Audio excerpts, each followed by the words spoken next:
narinig natin kanina at kahapon din, yung mahabang direct and cross-examination dito kay John Mark Talilong dun sa mga technicalities as to the authentication ng mga documents. Bakit po ito kailangan gawin?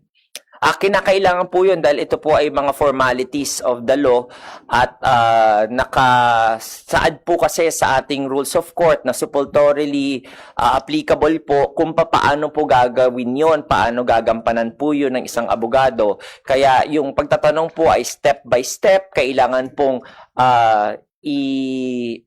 ilakad ng abogado nagrepresenta ng testigo yung korte at saka yung mga hukom kung paano nakuha at naging yung isang video na yon o isang dokumento na yon, paano niya nahawakan yon at paano nakarating doon sa korte. So yung buong chain of custody na yon, kailangan niyang patunayan na to be unbroken at wala siyang dinagdag o binawas doon sa prosesong yon.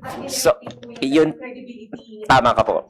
Tama ka po. So yung mga pagtatanong po kanina, kasama po yung pagtetest ng credibility ng both the testimony of the witness and the witness himself.